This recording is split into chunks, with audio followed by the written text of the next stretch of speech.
First, James O'Sullivan, Group Head at Canadian Banking at Scotiabank. Chris Wu is a math teacher in Toronto, also Math Circles instructor at the Fields Institute. Arthur Ryman, retired Chief Data Officer, IBM Rational Software. And Eitan Gazit, Actuarial Analyst at Mercer. So all are York alumni. I was at York University for a long time. I was here from 1982 to 1990, so I spent 8 years here. I started at Glendon College studying economics, and then moved up to the main campus to finish that degree in mathematics. So I did that from 82 to 86. Then I went into the joint, what's now called the JD MBA program at Osgoode Hall Law School and the Schulich School of Business. I did that for 4 years. Then I got called to the New York bar, but I decided I didn't want to be a lawyer, so I went straight into investment banking. I've spent 25 years now at Scotiabank and in different parts of Scotiabank. Most of it in investment banking. I ran our mergers and acquisitions business for a number of years. And then during the financial crisis, I went into the bank proper just to do deals for the bank around the world. And more recently now I'm running our businesses in Canada. So I would say York University has, it's been a big part of, it's been 8 years is a big part of anyone's life. And they were 8 very good years, and I think led directly or indirectly to my current job. I think once you finish your degree in math, if you go into business, unless you're in life insurance and studying actuarial science, the math you're going to encounter is going to be fairly pedestrian, and it will feel rather trivial compared to what you studied in this program. But what I found about math, I think mathematics, I think it shapes the mind in a certain way. It gives you there's a certain discipline of problem solving. You understand what constitutes a proof and what does not constitute a proof, and things like that I think are applicable across many fields. But more generally, what I'd say is, I don't use a lot of my math in my current job, but my love for the language of mathematics is as strong today as it was then, and that's something you carry with you for the rest of your life. I think the difficult part of a mathematics degree, as you and I were just discussing, is figuring out how to translate that into a job, into a career that really catches your attention, catches your imagination. But I think once you do that, it's a wonderful asset and it's a great language to carry with you. My name is Chris Wu. I studied mathematics at York University, graduated in 2001. While I was here, I was involved with the Club Infinity Group, and I also represented York on a team for the mathematical modeling competition.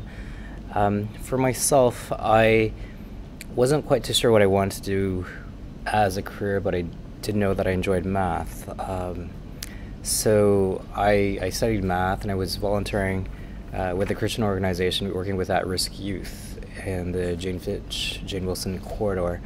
And I ended up tutoring a lot of the students there, and I saw the results that they were getting in their schools and really enjoyed that. So I got into teaching from that. So I've been teaching with the Toronto District School Board for 14 years. At that time, there was a dire need for teachers. So during my summers, whenever I was done with exams, April, May, and June, I would volunteer with schools. But since there was such a dire need for supply teachers, they asked me to supply teach. And then from that, I gained an LTO. So I was actually on stage giving out diplomas and doing report cards before going to Teachers College. But unfortunately, it's not so easy nowadays. I really enjoyed problem solving. That's one thing that I really enjoyed with studying math at York University, and just the community of problem solvers. So that's one thing I instill with my students, that it's okay to struggle through a problem. The approach is to solve a problem, and just probing them through the journey of problem solving. I'm involved with the University of Waterloo contest committees, so I write and create contest questions for their annual math competitions.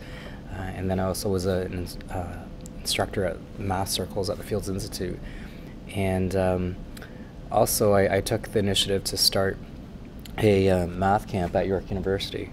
So some of my math buddies and my math circles that I met were doing regional camps over in London, and I knew that there was some going on in Windsor and Ottawa, but there was nothing happening in Toronto. So they said, yeah, Chris, why don't you start one up in Toronto? So my first initial year was starting it up with strong students from the schools I was teaching at. Then it ended up being a actual regional camp under the Canadian Mathematical Society, where I recruit the top math students in Canada from Central Ontario, and I work with them. They're pretty much completed a grade 9 range, and I recruit them from honor roll results from the various math competitions.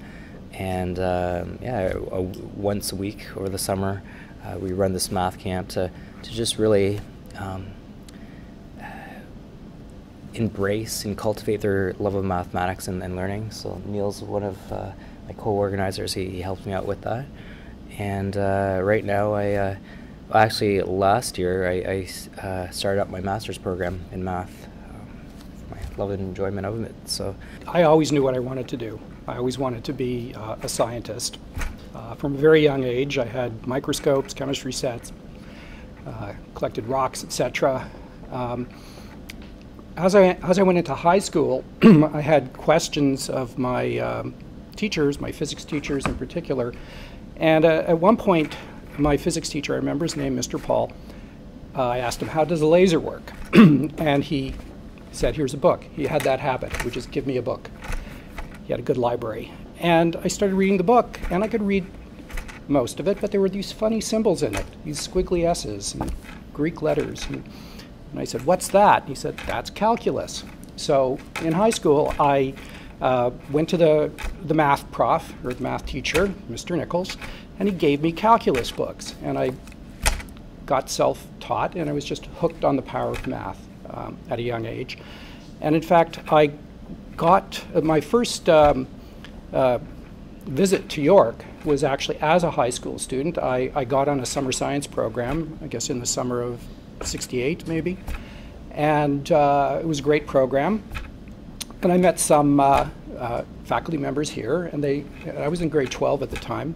Back when I was a student, there were 13 grades. You may not know that, but I was thinking to go back for my grade 13, and the professor said, you know, you don't have to go back for grade 13. You could apply to York. And I thought, wow, you mean I can get out of high school early? That was great. So I applied to York and got in. I got in the science program, and really enjoyed it. It was, you know, best time of my life. I should also say that at my high school we had a computer, and I learned how to program computers. That was really my second love.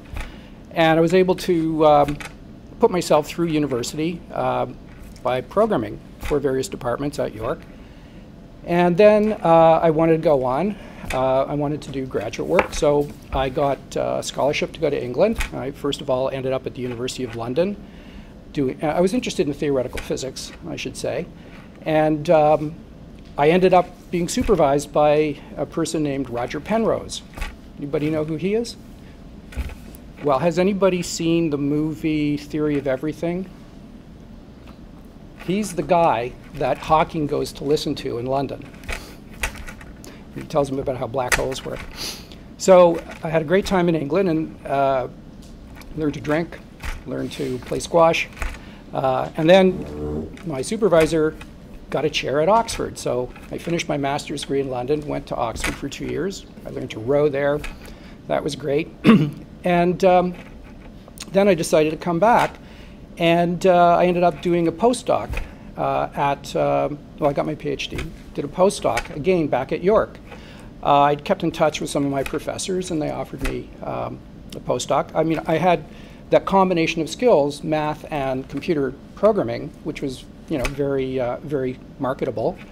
So I did some atomic physics, computational atomic physics. Then I ended up doing another postdoc at the University of Toronto, doing some nuclear physics. And I was trying to get a professorship, so I had done, I'd done my PhD, had done 4 years of postdocs, wanted to become a professor, but just it wasn't a good environment. So I ended up going into industry. I my first industrial job, commercial job, was Ontario Hydro, and I was the head of the mathematical services unit, which did mathematical analysis, what we would call data analysis now. And actually there was a York connection to that, because it turned out that the person doing the hiring was actually the wife of my computer science professor at York, and I'm sure that gave me an advantage. I mean, she probably just asked her husband, who is this guy? And I got a good review. So, you never know. Personal connections, do play a significant role in getting a job. If you just submit your resume along with 100 other people, you don't have a great chance. But if you know someone, so networking is actually very important. I worked at Ontario Hydro for around 2 years, 2.5 years, and then it emerged that I was more interested in programming at that point, because computers were becoming very interesting and powerful. And I ended up going to IBM. I was at IBM for 33 years and retired from IBM last March, so it's almost been a year. My last position was as Chief Data Officer for a division at IBM. And this is the time when data started to become really significant. So people were generating a lot of data, people wanted to extract information out of data. And in my particular area, I was involved in software development tools. We were trying to analyze things like software productivity. If you're doing a software project, are you on track? What is your quality? Things like that. So we did a lot of data mining. And as a side effect of that, I got in contact with a professor at Ryerson University, and we funded some research. In fact, while at IBM, I co-founded a research institute called the Center for Advanced Studies, which is around 25 years old now. We do collaborative research with universities, or when I was there, we did collaborative research with universities. So I had a lot of academic contacts, because I never really got both feet out of academia. I always wanted to have that kind of connection. And then I had an opportunity to retire last year, which I took. I felt that I wanted to get out and sort of go back to my first love, which was kind of math and science before my brain cells were totally non-functional. So I reconnected with this professor at Ryerson, and I said, I want to become an adjunct professor. So I'm now an adjunct professor at the data science lab at Ryerson, and actually I'm a lecturer now, teaching data analytics. So I've kind of re-entered academia, and in addition to that, I'm not fully retired. I am a consultant. I'm a software development consultant. So now, where did I use math? I have actually used math at various points throughout that career. Certainly when I was doing the data analytics. It's amazing how many people don't understand what statistical significance means. They'll look at data, and they'll get a result which is different in the 10th decimal place, and they'll think, we have a trend. No, that's just a random fluctuation, right? So many people are just powerless to reason about statistics. So if you understand that, you've got a leg up, certainly if you're doing data analytics. In my other work, part of it, I was doing semantic web work, which actually is based on logic. So if you don't have that background, you're not going to understand semantic web and languages like RDF and query languages like Sparkle, etc. So that was helpful. And at one point, I was doing application development. We did image editors and even just basic geometry. I asked one developer, okay, you have to draw a circle, but you're only looking at a subset of the diagram. We know the bounding rectangle of the screen. So rather than you just kind of draw the circle, which is expensive, see if the circle intersects the bounding rectangle. See if there's any part of the arc which actually would go through the bounding rectangle. Now, I thought that was a very easy thing to do, but it's totally beyond the capability of most people to do. So, that's geometry. But, I would say, did I make extremely heavy use of math? No, but math gave me perspective. and it did enable me to do certain things that I would have been powerless to do if I hadn't had the math background. I don't want to disappoint anybody, but I have not founded any research institutions, and I have no postdocs, but hopefully I can help you guys out a little bit anyway. Just an undergraduate degree for me. I graduated in 2011 with applied mathematics. I also took a lot of the actuarial courses when I was here, and I'm just curious, I know a couple of you, but how many of you are actually studying actuarial science, if anybody? A couple more? Okay, so for those of you who maybe don't know what it is, speaking generally, an actuary is a risk expert, but that's kind of vague, doesn't help you a lot. Most actuaries work in one of a few fields, and that's life insurance, pensions, non-life insurance, and sometimes investments, health and benefit plans. So a few different fields that have to do with, very often, how long people are going to live. That's one of the risks that actuaries are experts with. So I work in pension consulting. What that means is we help our clients who have pension plans. We tell them how much they need to put into a plan every year. We tell them if their plan is getting too expensive for their constraints. We look at their employees and what they need. And we just kind of do whatever they need us to do. That's the life of a consultant. You do what's best for your clients. I graduated 2011, and it did take me a little bit of time to find a job. The marketplace has not been great since 2008 and really hasn't picked up. I did an internship first with an insurance company. That was a P&C insurance company, so that means non-life insurance. I worked there for about 6 months in the finance department, and it wasn't even actuarial, but it was pretty instrumental in getting me where I am now. A lot of employers are going to want something on your resume other than waiter or retail before they're going to hire you for a full-time position. So I started in 2013, and I do like it there. It's a great job. Working as an actuary is quite challenging. One of the biggest challenges if you go into the field is you have to write a lot of exams outside of school. So I still haven't quite finished. I'll be finished this year, and then I'll be a fully qualified actuary. But what I studied at York was quite helpful. There's a lot of courses that will help you with those exams. And there are some networking opportunities as well. You may find your professors have contacts for you. It's always really good to join some sort of student society. They'll set up events for you as well. And in terms of what kind of math I still use at my job, a lot of the stuff I studied here I do use. A lot of the math I use is based on how long people are going to live. There's very few derivatives or integrals or anything like that. You do get quite specialized, at least I found as I got further into my career. And from the 20 different, 30 different courses you may have taken, there's only going to be a couple that you may use on a daily basis. But a lot of those other courses are going to help you in the way you think. Becoming a good critical thinker is one of the most important things you can do while you're at university. I find, or at least I found, a lot of what you study is just learning how to take a test, and that's not going to help you once you get into the workforce. So learning how to think critically, someone else mentioned working with proofs and how to think sometimes outside the box is certainly going to be very helpful when you get into the workforce. I certainly recognize getting a job coming out of undergrad is not easy. We do a lot of hiring at Scotiabank each year, as you might expect. We hire undergrads, we hire graduate students. And I guess two pieces of advice I'd give you would be these. One is, if you know you want to get into banking or you know you want to get into insurance, there's enormous value in just get in the building.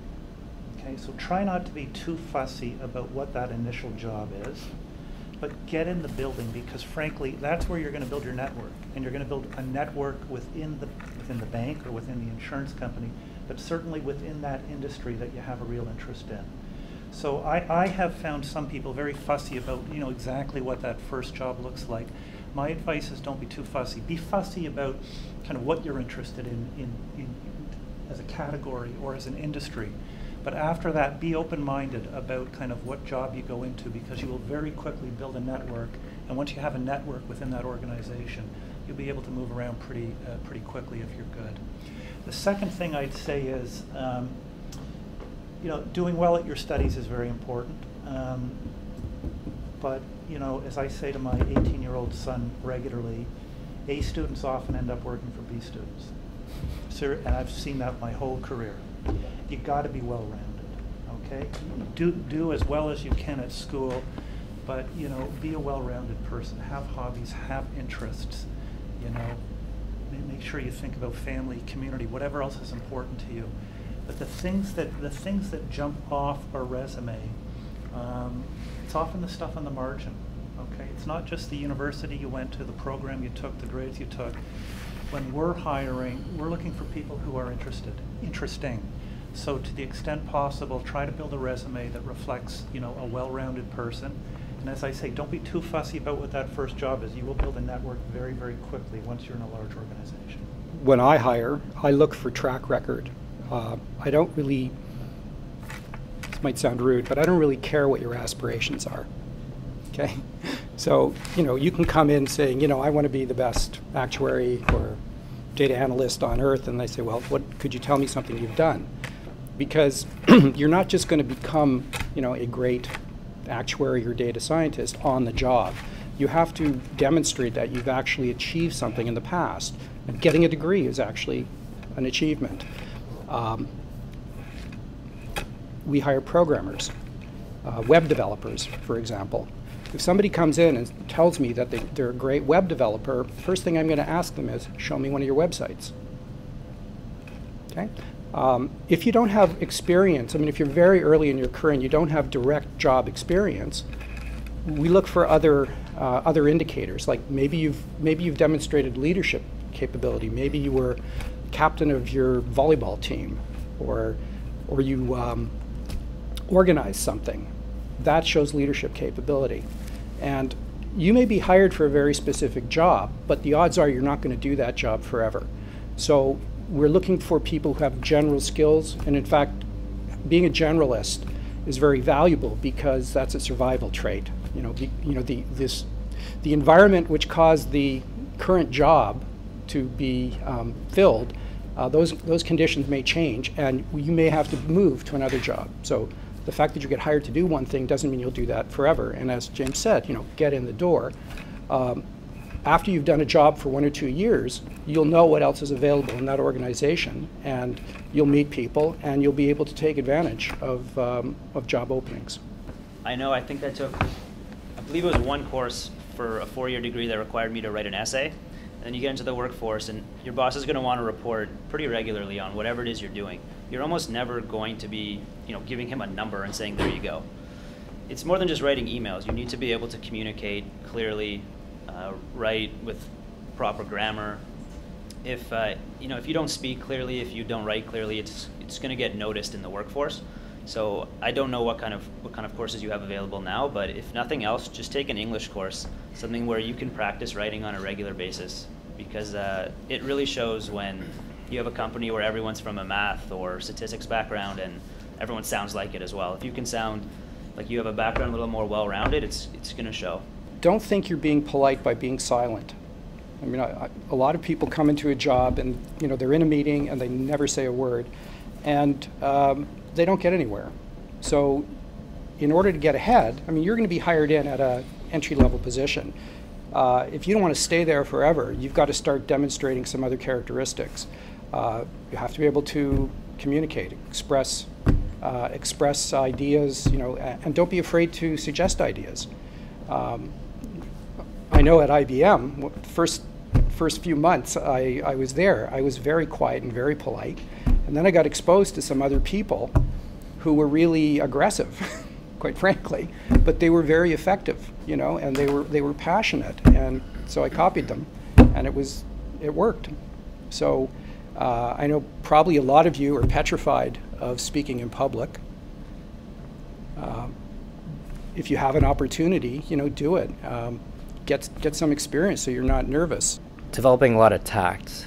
I think for myself, going into a new situation, I'm usually kind of quiet and I just observe to see how the environment is, and realizing that there's a lot of politics at work.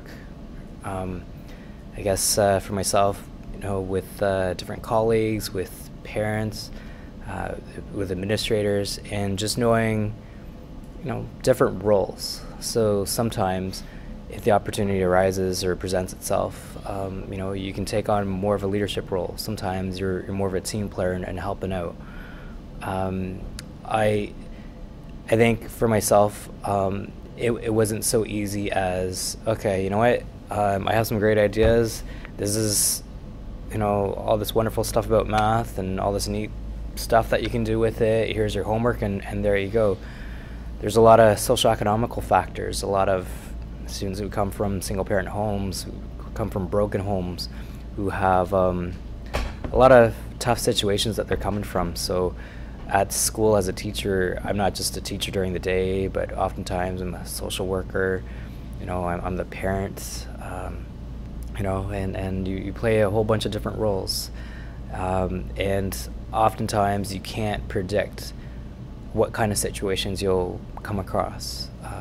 It's different from each school. Sometimes some things that you do in one school that works well doesn't translate to success doing it in another school environment. So yeah, understanding people are different and meeting them where they're at.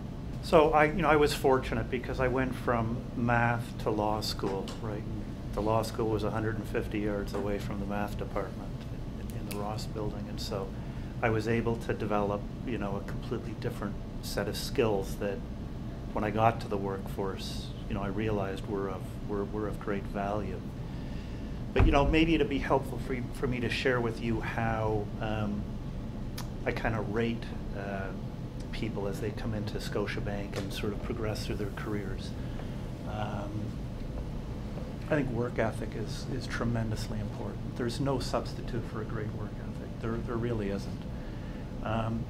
Attitude is essential. You know, the old saying that you hire for attitude and train for skills, I think is absolutely the case. You know, you show me someone with a great work ethic and a positive attitude, I can take them anywhere. You know, so I think work ethic and attitude are very important.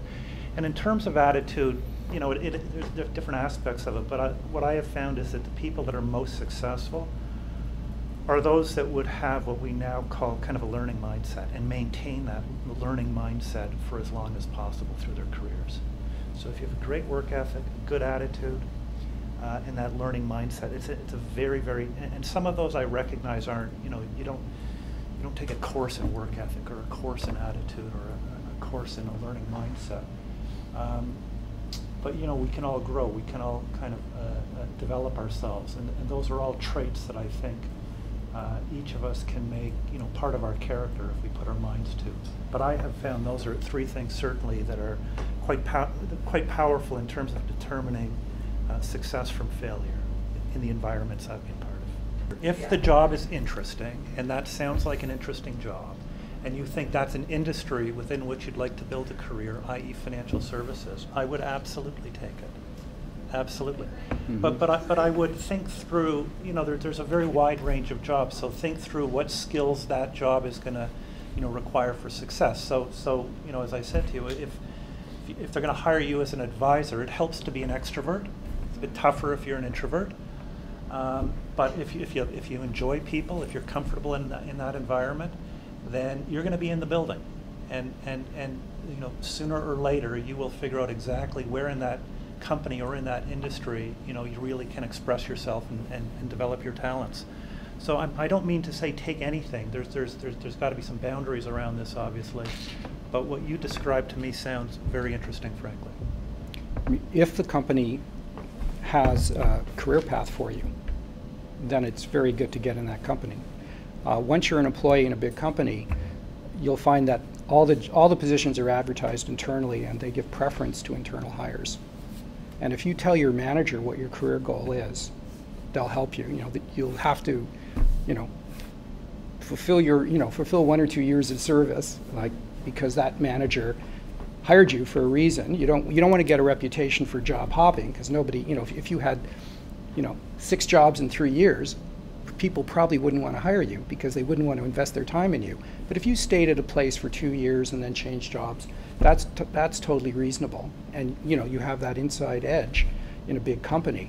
But if you just needed a job to pay the rent, but that wasn't really that wasn't your career path, then there's other ways that you can get skills while you're still working, but you're going to have to put in some extra hours.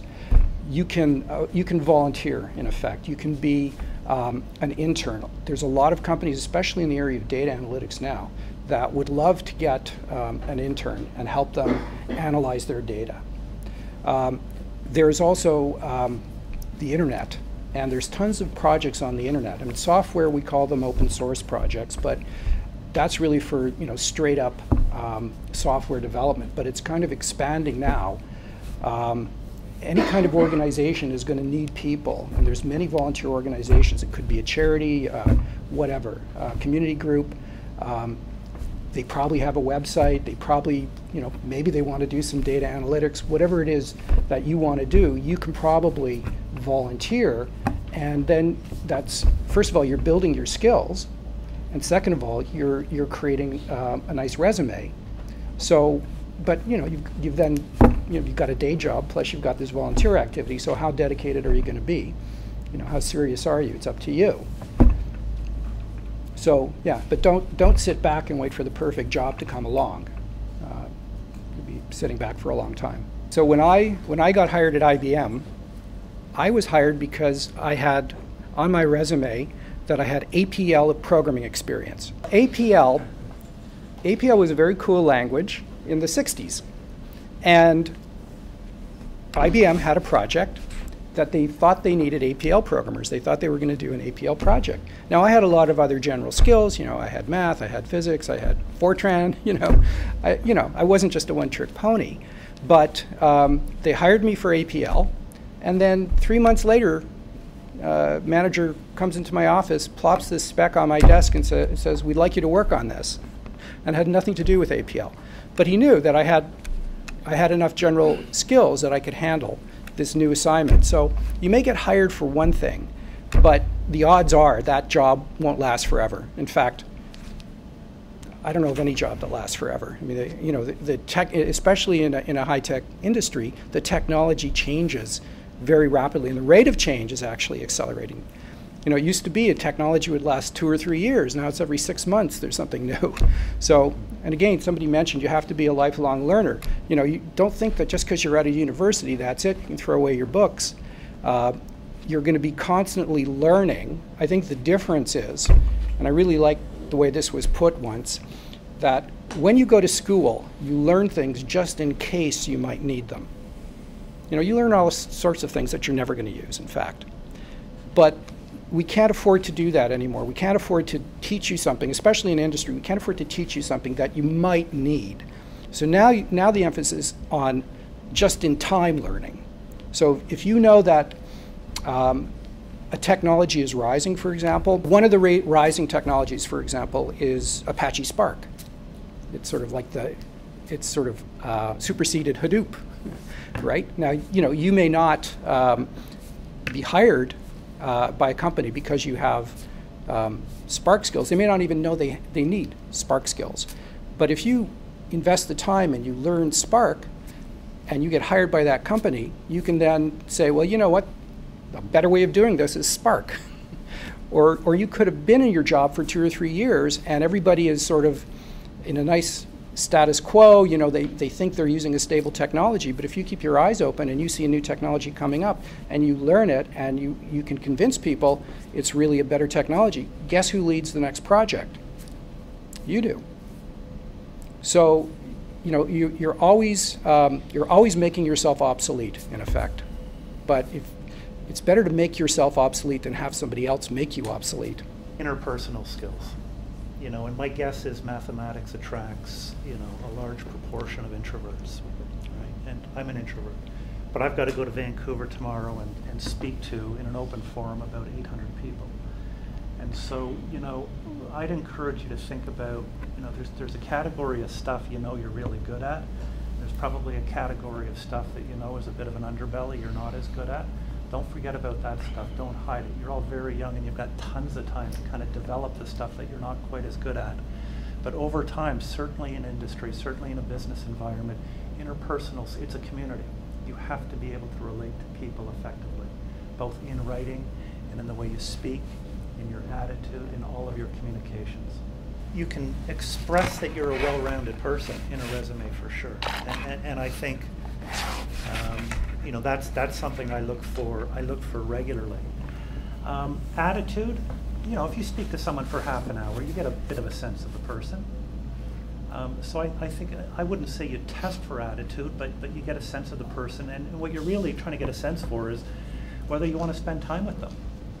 Whether you want a portion of your working day to involve that person and you, or your peers or your subordinates kind of working together. So it's not easy, I grant you. I think a resume or a CV is a very kind of imperfect tool, and even an interview is an imperfect tool. But that's why I think the other thing that you have to layer onto this is don't be easily offended.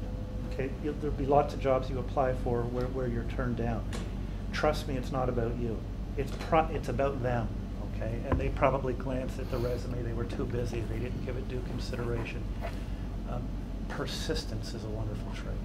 Okay? Persistence is critically important, and I've seen people be both persistent and creative and kind of get in the door. And frankly, it wasn't on their first, second, or third attempt. They were just bloody determined to accomplish something, and they put their mind to it and eventually did. So that's not prescriptive, but be persistent, be a bit imaginative as well. If you get turned down by an employer, I think a good quality trait is to find out what you can do to improve. And always constantly look for ways of improvement. And sometimes it might hurt, but don't take it personally. Take it as a learning experience and build from each experience. It's a true story about how I was hired by an employee. At IBM, we run career fairs periodically where people who have positions they want to fill will go to a gathering. Often they're held at universities, and students come and they listen to what are the available careers. And so for one of these, I was asked to talk about what I was doing, and I said, well, I can do that, but we don't actually have any hiring tickets at the moment. We can't hire anyone at the moment. So I was asked, well, come anyways and just tell them, it's kind of interesting work, at least shows them IBM's doing interesting stuff. So I go, talk about what I'm doing, and after the session's over, a guy comes up to me. His name is Lawrence, and he says, "That's very interesting. Very interested in your work. I know you're not hiring at the moment, but I'd really like a tour of your lab. Could you do that?" I said, "Sure, you can come up. We'll show you around." So he did that. Then a few days later in the mail, I get a thank you card. And I don't know, that really impressed me. And sure enough, when we got an opening, I contacted Lawrence, hired him. He was a great employee for about 10 years, and then he got hired away by Mozilla Foundation, in fact. So this is an example of where a student manufactured his own job. So you've got to get yourself out there. I mean, if he had just sent me a resume, I wouldn't have been able to differentiate him against any of the other applicants. But the fact that I knew him personally, that he'd shown initiative, showed up to the career fair, was brave enough to approach me after, got himself an invitation into the lab, then sent me a thank you card. I mean, this was really good interpersonal skills and, good initiative on his part. So feel free to use that. You've been speaking to your employer about the strengths that you have, what you can offer your employer, the company. I know oftentimes when I go for interviews, I do research on the schools that I'm applying for. I understand the community, the clientele, what they're strong for, if they're arts-based, academic, based, their strengths. And I talk about what I can offer the school. I ask, do you guys have any math clubs or math enrichment programs? Do you see it as a possibility? Do the kids get bussed in? How could it work? I remember when I was supply teaching at one school at Jane Finch, one day the librarian asked me if I could take a bunch of kids to a math competition. I said, yeah, sure, that's no problem. I took them, and we got destroyed. We were dead last, and between us and second last, there was a huge margin. When I got hired by that school or at a teacher's college, I spoke to the principal, and I mentioned, this is probably about a year after, I mentioned that I felt that we had talent at the school. I was wondering if it's possible to start up a math enrichment program. I just left it open-ended like that for her, and she said, yes, absolutely. she actually timetabled periods where I would pull out the strongest math students from the school. She gave me 4 periods to do that in a cycle. It's never heard of that been done before. And I would work with these students, and within 3 years, going back to that same competition, we came in second, and the difference between us and first place was, I believe it was 5 points, 735 to 730. And we're beating schools where the kids were, gifted, their entire lives. Their parents had all these, PhDs and high-paying jobs and stuff. But it was just the work ethic of these students. And I remember, I asked the tournament if there was a limit of how many teams I could bring. They said, no, you can bring as many as you want. I said, okay, can I bring 4 teams? They said, yeah, sure, that's fine. So I brought a whole army of my students with me, and we all learned how to work really well together. And when I saw the names of the schools, I told the kids, okay, UTS, Cumber Valley, these schools with strong academic reputations, I think that those are our main competitions.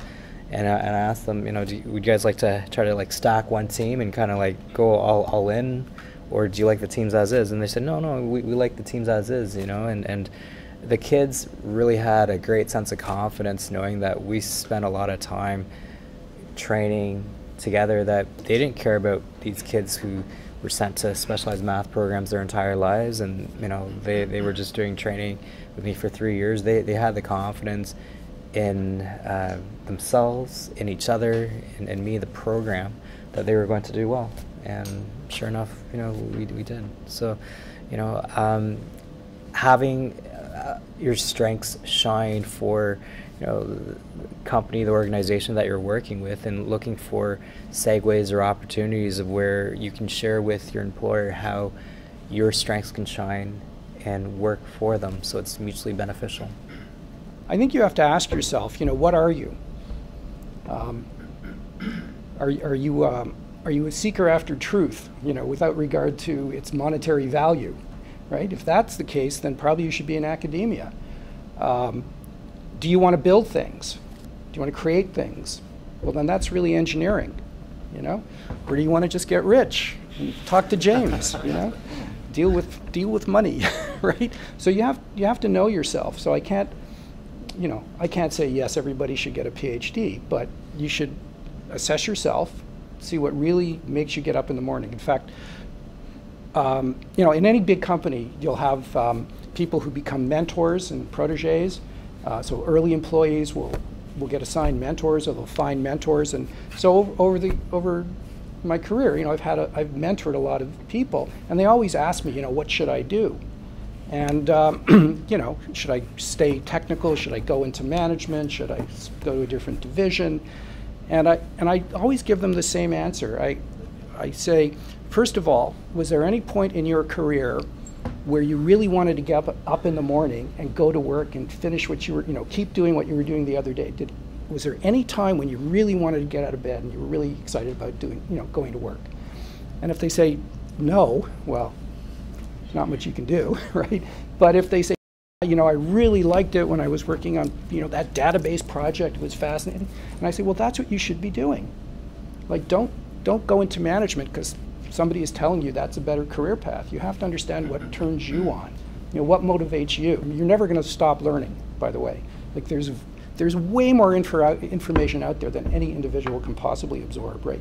So you're always going to be learning. And if you like learning, you should have a job which promotes learning, and research is a perfect job for doing that. Everyone in this room is going to graduate with a Bachelor of Science in Math or something like that. You're all going to end up with a great job. I mean, it must be a little, I'm listening to myself and all of us, but the long list of things you need to do to get a job. I mean, you guys have taken the right first step, which is you're getting a great degree. This country needs more people with a Bachelor of Science in Mathematics, okay? There's degrees we might need less of, but you're going in a direction that is very, very congruent with what this country needs, around innovation in particular. To this point, I think what you're really trying to do is, at some point in your life, everyone needs a working definition of happiness, okay? That sounds kind of philosophical, but you do. And I'm a big believer in, sort of an ancient definition of happiness, which is using all of your faculties in pursuit of excellence. So the question for you really is, on what playing field do you want to be excellent? Do you want it to be in research? Do you want it to be in business? Do you want it to be in education? Okay, that's my earlier point. That's one of the most important things you have to decide is, what's the category in which you're going to apply yourself? Give that some thought. And once you got that figured out, just get going. Get in the building. I think it's great to constantly challenge yourself as a risk taker for personal growth, to further education. Actually, it's interesting. Right now I'm in my second course for my master's, and I decided to do a master's in math just because I love it so much. And the funny thing is that the two prerequisite course texts for my two courses I already had on my bookshelf as a recreational math book. So it's kind of stuff that I would read for fun that just so happened to be what I would have to study. I know there were a lot of supply teachers at schools I was teaching at, and I was talking to this one girl, and she told me that she would when she couldn't get anything full time on top of supply teaching, she would constantly look to upgrade herself. So to make sure that she was able to teach all divisions, or to get her master's, to do this, do that. So essentially it got to the point where she had pretty much all these qualifications that most administrators would be looking for. So she was in a great situation, and it's just the whole aspect of constantly improving yourself, so to make yourself more marketable.